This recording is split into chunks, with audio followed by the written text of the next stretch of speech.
早上6点多的南京南站还是很清静的。现在去买个早点，早餐还是决定吃个永和大王。然后这里边有茶叶蛋、油条，还有豆浆，22块钱。现在准备进站了。这么看，今天的天气还是不错的。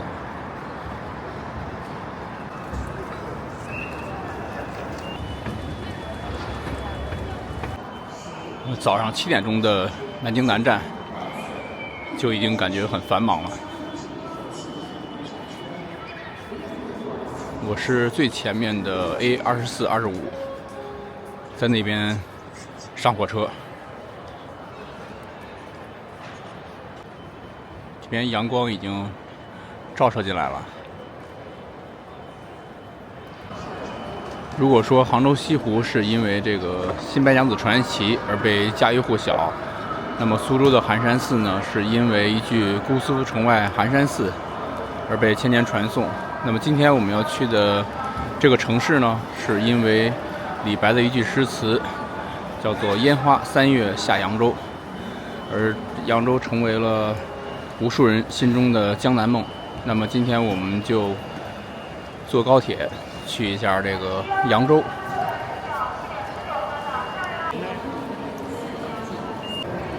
今天坐这个动车组是这种天蓝色的，好像还是第一次坐这种颜色的。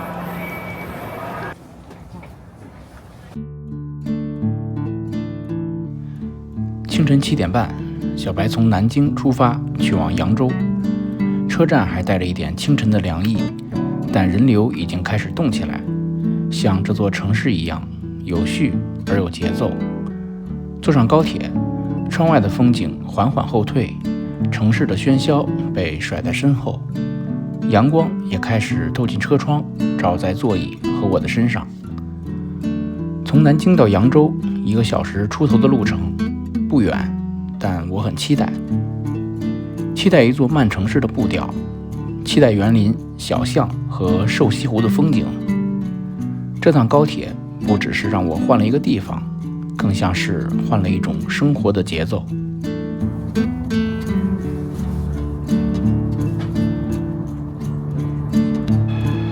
现在下车到扬州东站了，经过了1个小时的车程。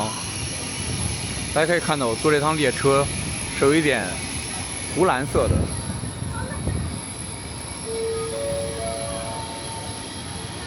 那现在我就准备出站了。今天天气真的非常的好，非常适宜我们今天在杭州的 City Walk。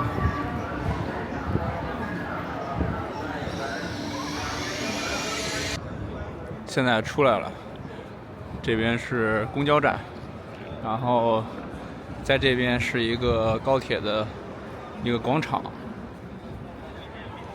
刚刚小白犯了一个特别傻的事儿，就是我出站的时候，然后就下意识的去找这个地铁站，我想去坐公共交通嘛，然后我就问人家工作人员，我说地铁站在哪里？他跟我说 no， 没有地铁，说扬州没有地铁。好吧，然后我现在比较尴尬了，看来我要找地方打车了，因为坐公交车的话还是比较麻烦的，所以我现在要去找一下公交站。我刚刚叫了一辆车，然后直达瘦西湖，大概需要20多块钱。我现在就往前去网约车的上车点。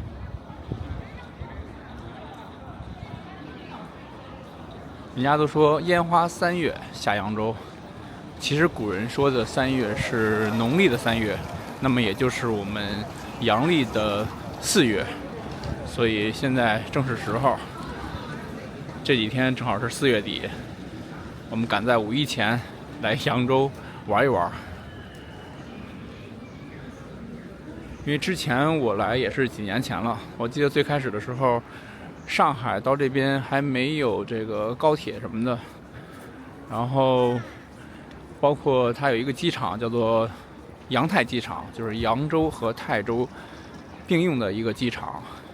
因因为我之前几年前嘛，在泰州曾经工作过1年做顾问，所以也是在那个时候经常去跑上海和扬州这边来玩。现在就蛮方便了，现在从上海可以坐高铁到泰州，到扬州。想想当时的时候还是比较苦的，那会儿去上海还要坐大巴，要是坐高铁的话还要坐一段大巴去这个南通或者是常州。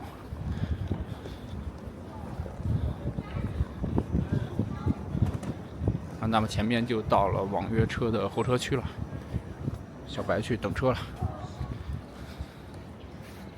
我们一会儿瘦西湖见。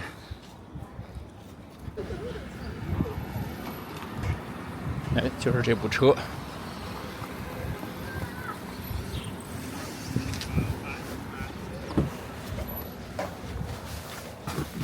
你好。你好，63多。对对对。6366。这个等于就是个相机是吧？对，它是一个摄像可以照相的一个，就省得拿手机在这哐。对对，这比较省事儿。如果说飘一点云过来的话，随便怎么拍就这一幅画。哦，24桥。对，你这个我知道。24桥上面，去拍一张照片。真的，我帮很多游客拍过，拍下来他们就说真的就是一幅画。都不要任何修饰不要任何也不要滤镜，对，不需要，对，就这么拍，只要是蓝天，因为它太自然了，知道吧？对，就像水墨画一样，对，用江南的那种，一下子就表现出来了。你用滤镜的话，滤不出来那种的自然感觉。对，就滤镜就加起来，照片就很假。现在是早上9点钟，这个瘦西湖的门口就已经这么多人了。各位游客，你们好，请提前进这个瘦西湖的话要买门票的，成人是100块钱一张。瘦西湖是扬州城外一条较宽的河道，最初在清朝康熙年间名为宝阳河，嘉靖时被称为宝障河，也被称为炮山河、长春河。其中，康熙和乾隆2位皇帝均6次南巡来此，对这里的景色赞赏有加。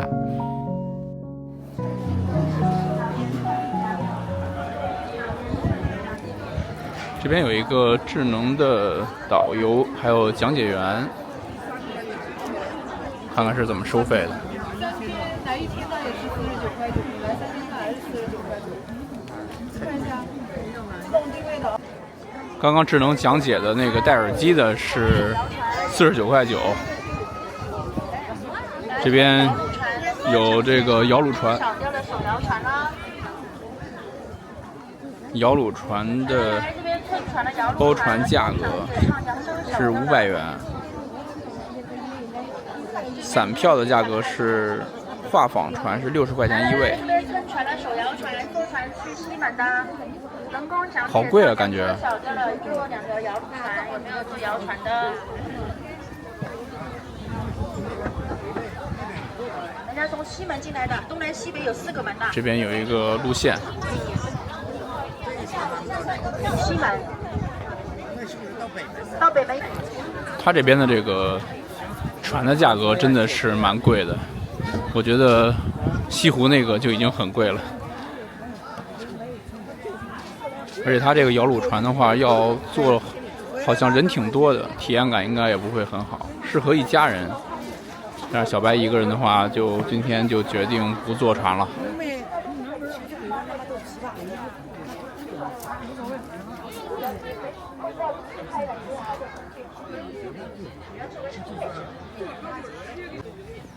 这个瘦西湖还是蛮大的，然后我们今天是从南门进来。听刚刚出租车司机还有一些在这里边的工作人员讲，如果想游览它的这个精华区域，就是从南门进，然后可以从西门出就可以了。那么我们今天就按照这个路线来逛一逛瘦西湖。现在是这种微风吹拂，非常舒服的天气。这个就是那个摇橹船，10人的。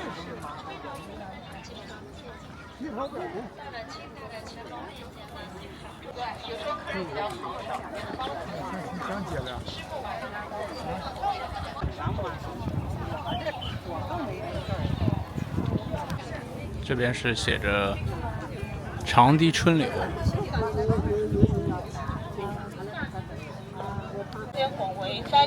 这个瘦西湖的沿岸都是柳树，所以刚才有那个长堤春柳。一起成为扬州的市树。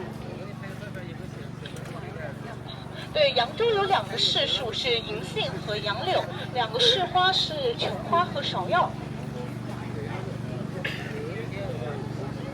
相传当年在大运河开通竣工之后啊，翰林学士于世基，他建议在运河的2旁去栽种柳树，一来可以起到遮阳的作用，2来可以起到保护堤坝的作用。据说当年隋炀帝杨广，他还亲手栽种了一棵柳树，并赐姓它为杨。那从此杨柳这一说法在民间广为流传下来。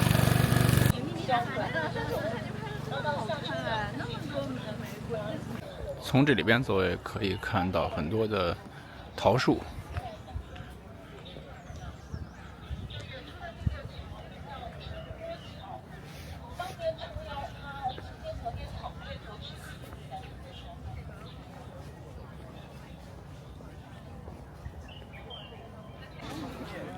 前面写着徐园，徐园就是1915年建于这个原来的桃花坞的旧址，是为了纪念军阀徐宝山而建的祠园。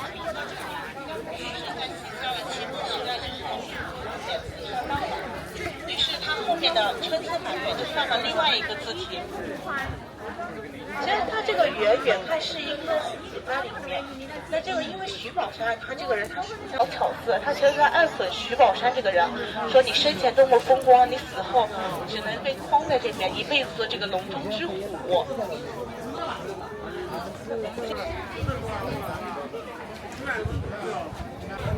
进来之后，右手边有一个关于徐园的一个介绍。徐园的这2个字是草书，是清末的扬州书法家吉亮公所题。这么看这个小园子还是挺美的，然后里面都种了好多的荷花，现在还没有开。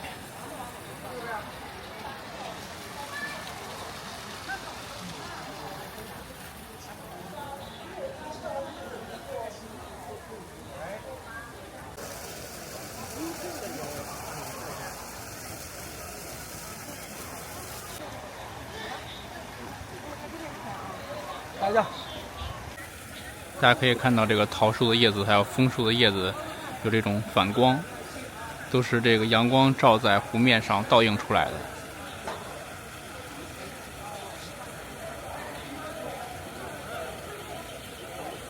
在这个徐园的这边靠墙处都种了好多的竹子。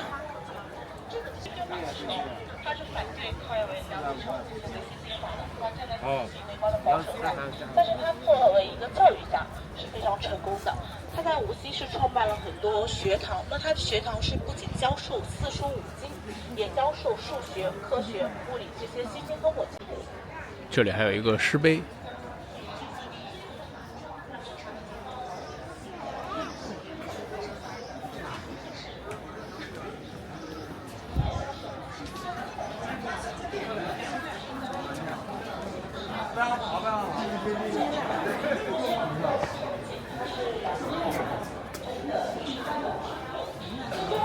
这里是听力馆，而取自杜甫的2个黄鹂鸣翠柳，一行白鹭上青天的诗意。瘦西湖名称的来历是乾隆年间寓居扬州的诗人汪沆的一首感慨赋伤、挥金如土的诗作：垂柳不断皆残无，燕齿虹桥演画图。也是销金一锅子，故应唤作瘦西湖。瘦西湖的特点是湖面瘦长，蜿蜒曲折，10余家之园亭合而为一，联络至山，气势巨贯。哇，这边的景色好美啊！这边可以看到两岸都有人。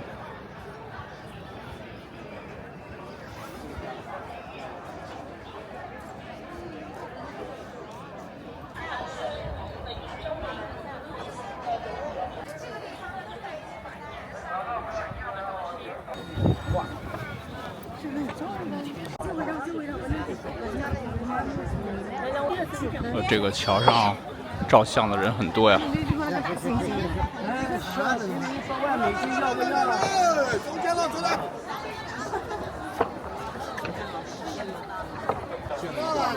这里就是小金山，门口可以看到2个非常滑稽的狮子，非常威武霸气。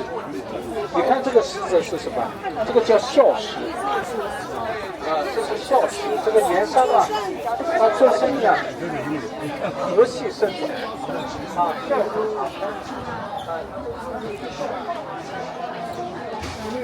导游说门口那个狮子叫做孝狮。这是小金山的介绍。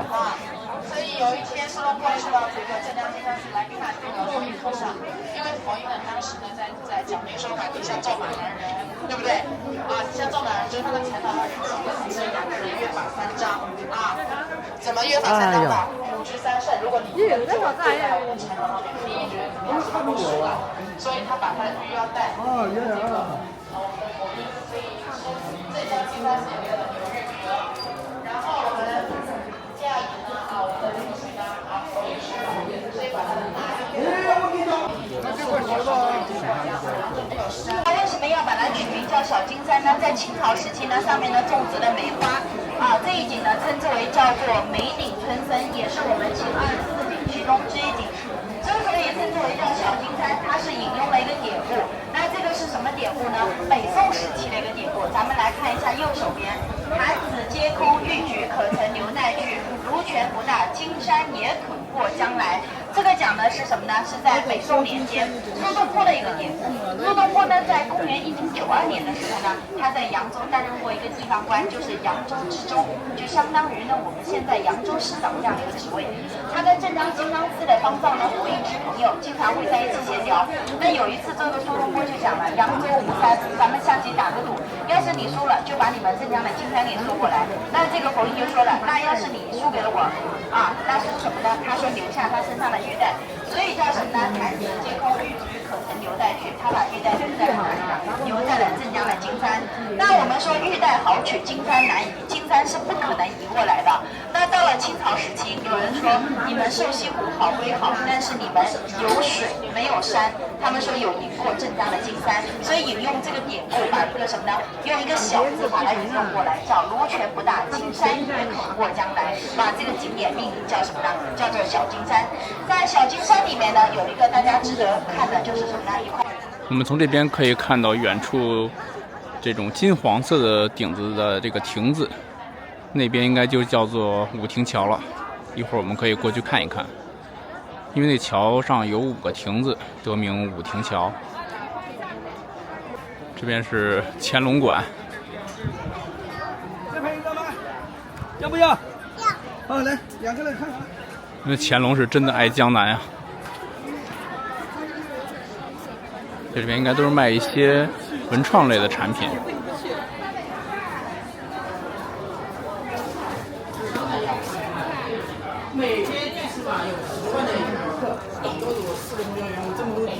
这个是冰箱贴。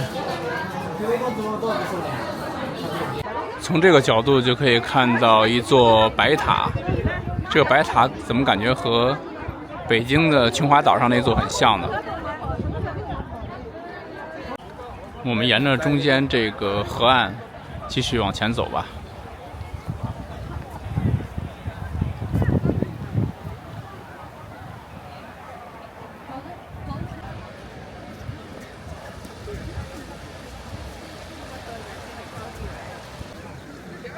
前面就是钓鱼台了，相传是乾隆皇帝在这儿钓鱼的地方。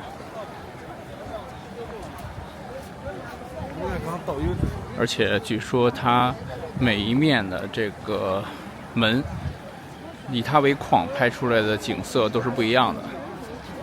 我们过去看看有没有机会可以拍个好看的照片。啊，这还有小鸽子。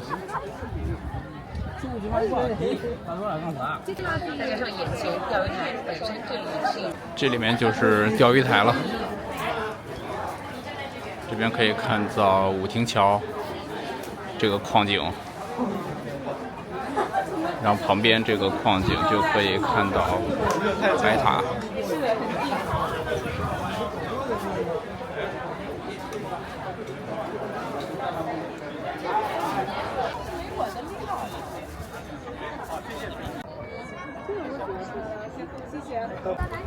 看完了这个乾隆的钓鱼台，我们原路然后绕过去。全国各地应该有很多的钓鱼台，这个之间应该没有什么联系吧。现在逐渐的人感觉增多了嘛，现在是10点钟了。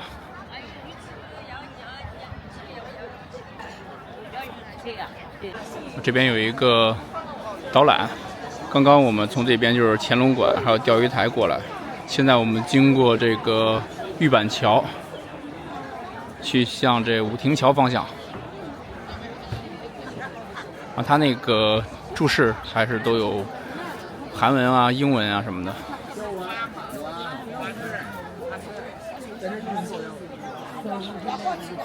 我们正好赶上这个5·1节假日来，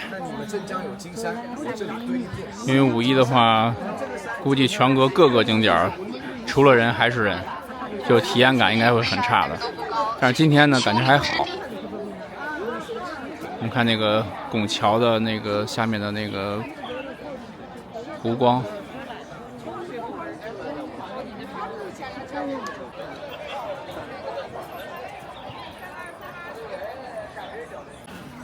现在我们就在玉板桥上，我们可以在桥上欣赏一下两边的风景。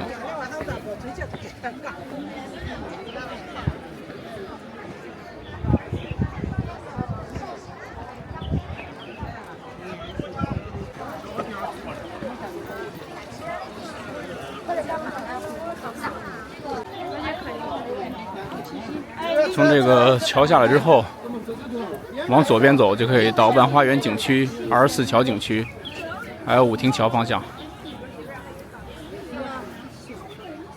它这边晚上来的话，还有一些夜游路线，可能会有一些活动。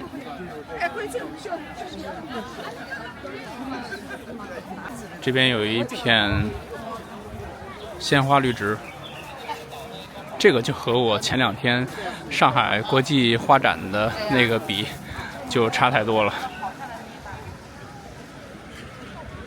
现在想想那个花展那期视频，那个花真的是蛮好看的。就是如果不拍视频的话，可以一个人慢慢欣赏的话，要花好长时间。那前面也有鸽子。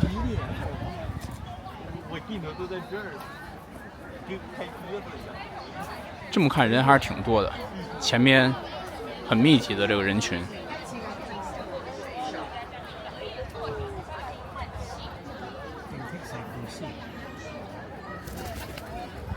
我刚刚净顾着拍这个鸽子了，旁边还有2只孔雀。开屏啊！你让咱开屏。我怎么看不了？这是自拍，每个人10块钱跟孔雀拍照。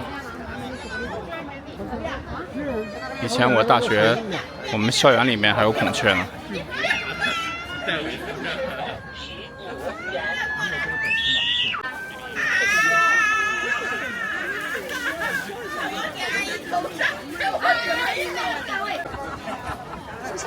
对面就是我们刚刚去的钓鱼台。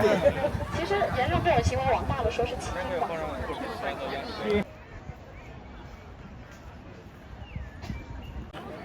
这个建筑里面是 Teams， 是咖啡店。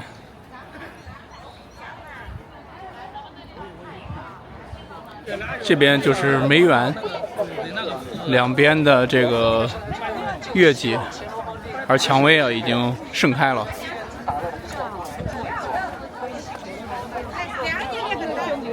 大家都在这儿拍照。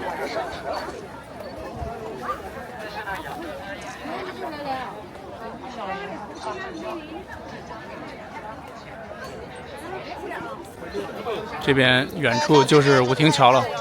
武亭桥也叫莲花桥，它是10大名桥之一，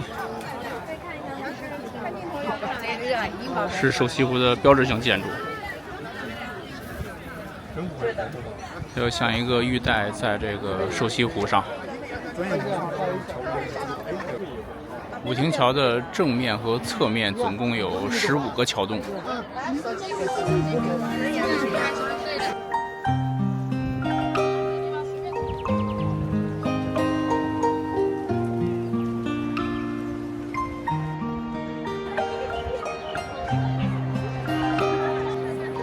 这边就可以看到武亭桥了，我们离它很近了。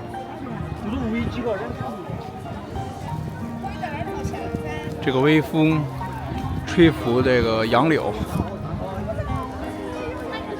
在湖面上真的是一种非常美的意境，而且它那个柳树的这个叶子可以漂浮在水上。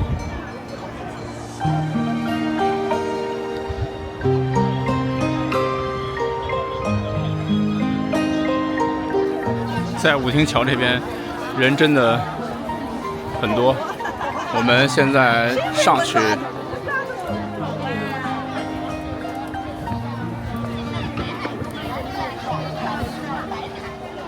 说者无意，听者有心。既然说出来了，肯定就要实。我们既然这样说了，修的会修的。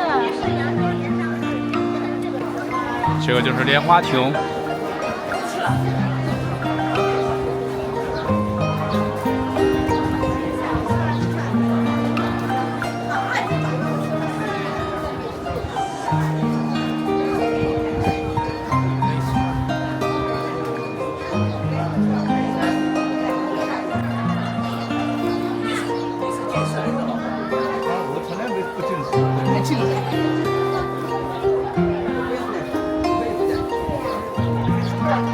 我从这边桥下去，然后可以看到白塔。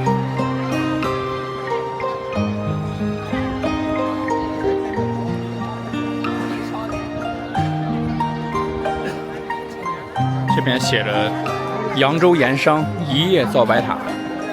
这个白塔是一夜造出来的吗？它应该有一些典故在里面。我们从这边上去看一看。这个白塔应该跟北京的那个琼华岛上的那个塔应该是有一点渊源的吧，我觉得，因为从长相上来看很像的。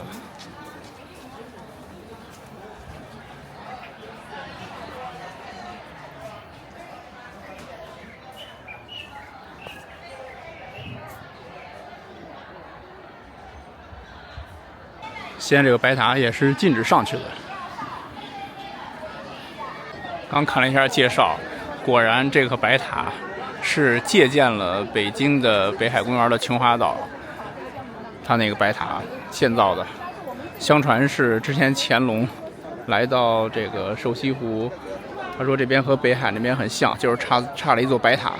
然后第二天清晨，在这个地方就建立起了一座白塔。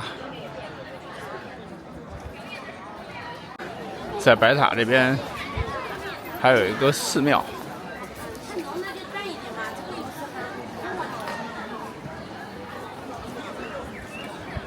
我们去看一看这是什么寺。叫做法海寺。买那个手串嘛啊，20块钱一个。法海寺和《西门娘子传奇》里的法海有关系吗？我们看一看啊，法海寺始建于唐初，康熙帝南巡扬州时赐名莲性寺，咸丰年间重建为法海寺，即佛法如海，广大无边之意。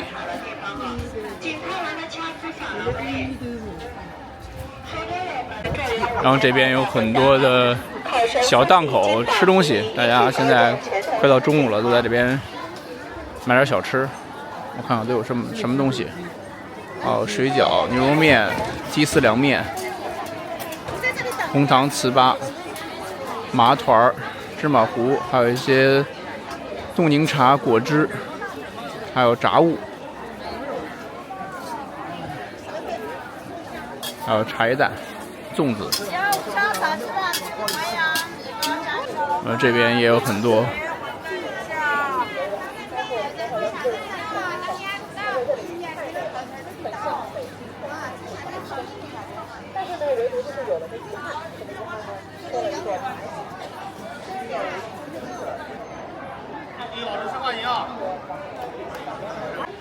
我觉得这个白塔建造说是一夜建造起来的，从另一方面可以反映出当年的扬州的这个盐商是多么的富有啊！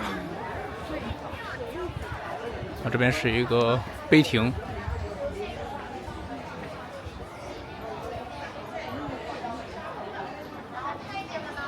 对于北京北海公园的白塔来说，几乎就是一模一样的。然后但是它的形体上，从外观上的形体上，其实比北京北海公园的白塔小了非常多，因为这也是造园者一个高调的匠心。因为都说一个北方粗犷，南方秀美，这座白塔在扬州这里比北京小一些，也算得上是一个叫做入乡随俗了。我们经过这个白塔之后，就往这边可以看到有一个叫做秭归亭，我们过去看一看。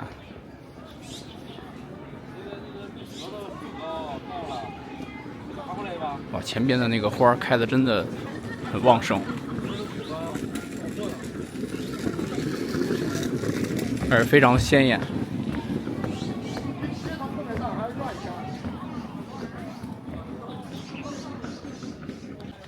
那这边就是一个秭归亭，它其实就是一个休息的一个小亭子。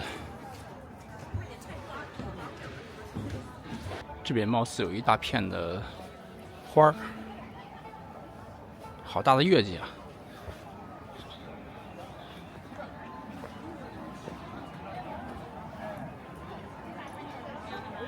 这个上面的是什么花啊？是风车茉莉吗？这边全是月季花，而且修的这种是棒棒糖造型的。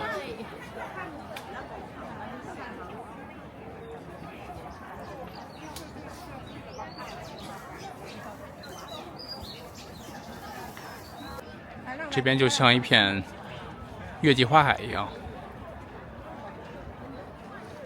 一颗颗的月季棒棒糖。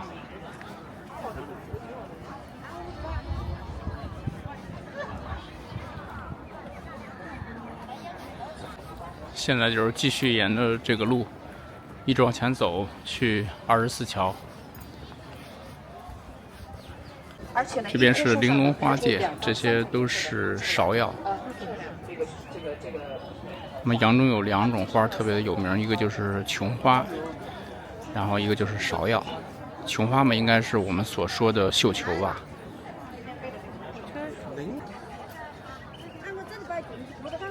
这边就是属于玲珑坊，这边有很多的芍药、鲜花。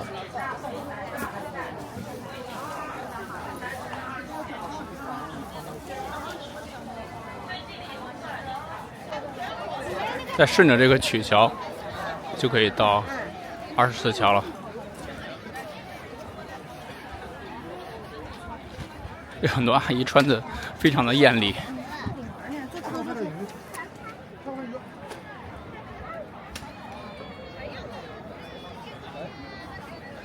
它这边写着24桥景区，而前面有一个高的一个楼阁，叫做西春台，在那边上去应该看景色应该会很不错的。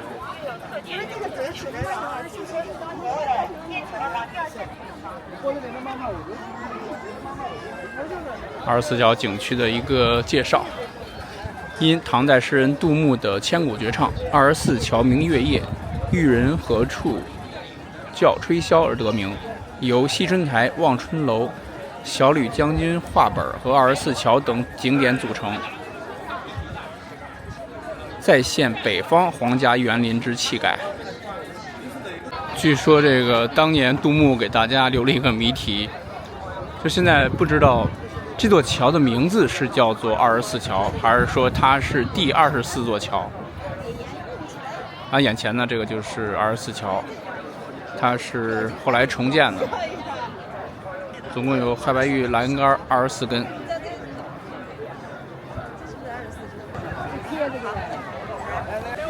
看了24桥，那么我们也去24桥上面走一走。我们从这边上去，然后经过这座桥，就可以到24桥那边了。这是一个栈道。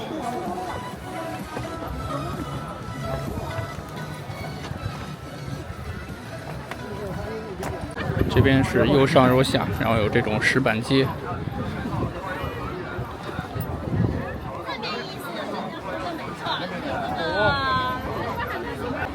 前面就是24桥了。桥道不要停留拍照，靠右走起来，走起来。桥道不要停留拍照，靠右走起来，走起来。桥道不要停留拍照，靠右走起来，走起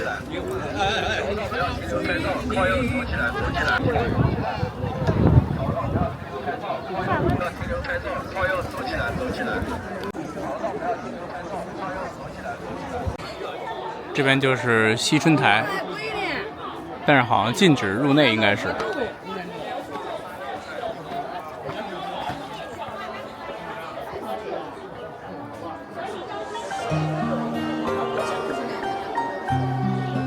然后这里面是可以去喝茶水的，是要收费的。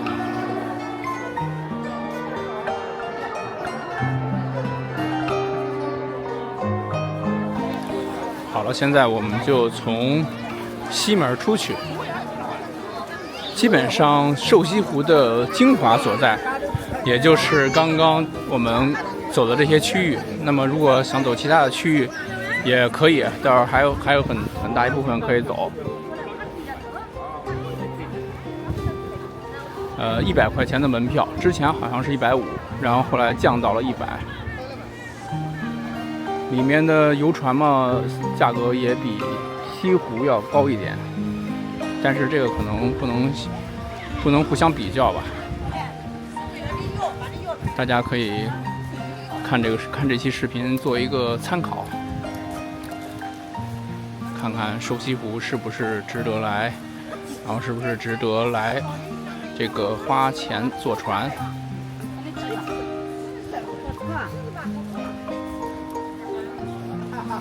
左手边就是西门的出口了。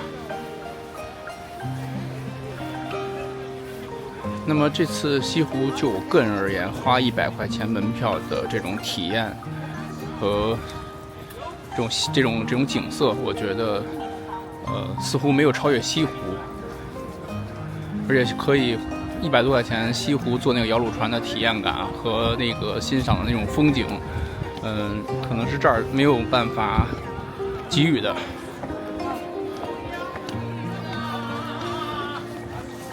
好了，那么这期视频就到这里了，我们下一期关于扬州的其他的视频再见喽，拜拜。